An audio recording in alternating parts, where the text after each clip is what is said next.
And you're doing one of the tallest, skinniest Yeah, so congratulations. By the way, there's an article that came out. Slender. We say slender. That's the skinny one. sounds like you have an eating disorder. Slender is Bulimic tower. Yeah, exactly.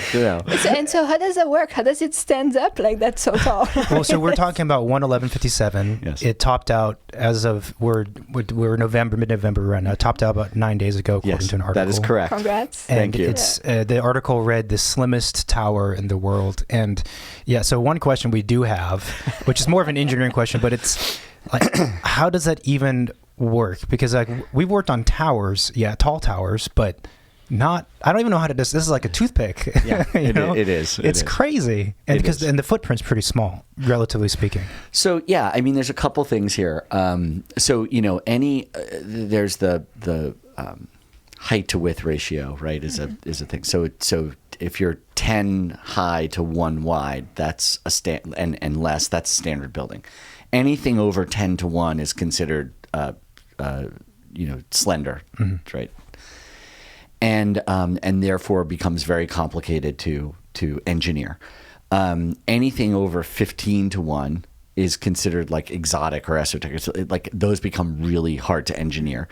And some of the most slender towers in the world, where the slenderness ratio is like 17 to 1 or 18 to 1, are some of the buildings, mostly in Hong Kong, where they have these very tall buildings. This building is 23.5 to 1. What? So it's really kind of amazing. Now, why talk about taking risk? I mean, yeah. Well, we have. Speaking of relationships with clients, Michael Stern of JDS, who's a developer and builder in New York, there is just an incredibly special relationship between us, and has just been an unbelievable client to work with on many projects. And I think that he, besides just being an incredibly brilliant guy,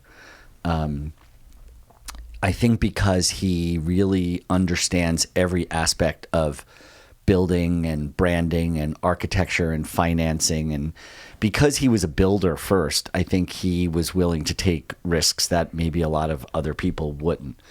But the issue comes down to there's just very few places left to build on that island. And I think that there was the kind of confluence in not the ability to build the structures, but it was the ability to model the performance of the structures going forward. So the simulations to see how the building would react and move and deal with basically wind. Right. It's seismic, but it's really wind is the bigger issue. Yeah. Has given engineers, and we worked with Sylvian Marcus of WSP, who is the engineer of many of the super talls in the World Trade Center and everything else. And they've been fantastic to work with as well. And it was this. There's just not a lot of space left. We only had this tiny little site to build on. It's on top of a landmark, right? Which is another huge thing. So there are only 3 towers that New York's ever approved to be built on top of landmarks. The first is Norman Foster's Hearst. The second is 111 West 57th Street. And the third is our other building with JDS at 9 DeKalb, which will be the first super tall the bank, Brooklyn, in Brooklyn. Right. First super tall in New York outside of Manhattan. So,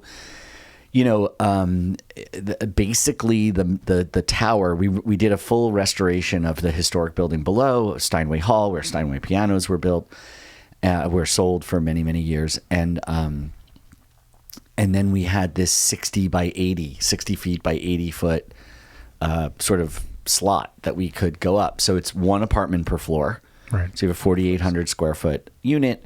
It's dead center on Central Park, which is, so it's just this kind of remarkable view. It's 60 feet wide. So you have, a 50 something foot living room, all glass, 14-foot ceilings, sort of looking out at it's like you have the greatest front lawn you could ever imagine, and Parks Department mows it for you, so it's there. So it's a pretty remarkable building. But then the building.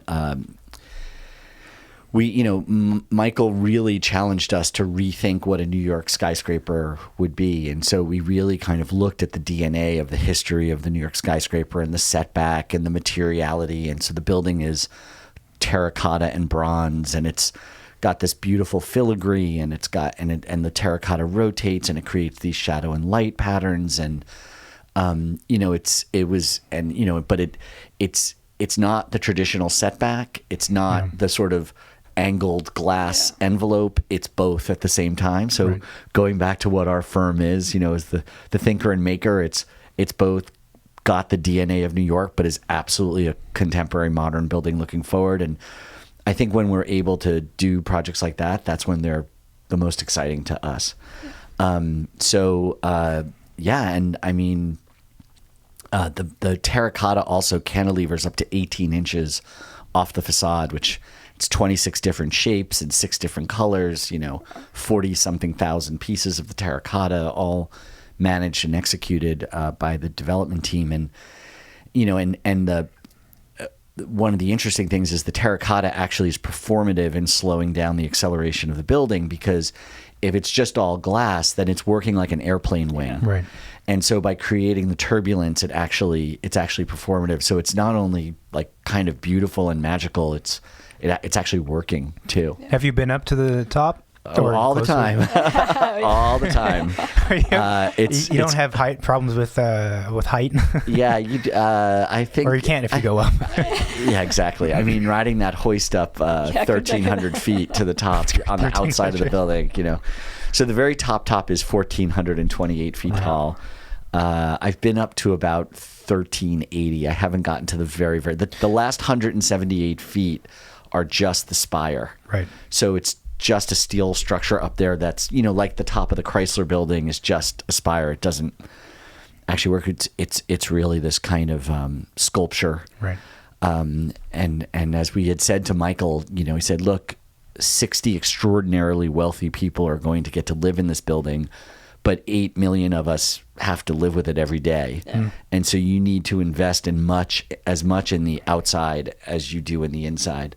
And he said, you're 100% right, and sort of never really pushed back on that. And so that top 178 feet is really a kind of sculpture of glass and bronze and terracotta that, it gets down to only about 8 feet wide at the very, very top. Wow. So it's really kind of beautiful. So so the last 178 feet, you have to climb ladders through the steel. So I've only been up a few of those, but we're going to go up.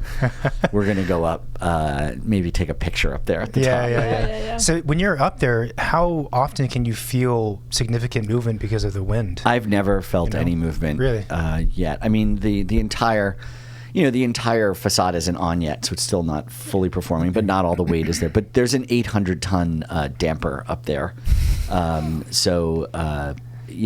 And then there's a 5-foot thick slab at the very top capping it all off, and it's a pretty phenomenal building. Is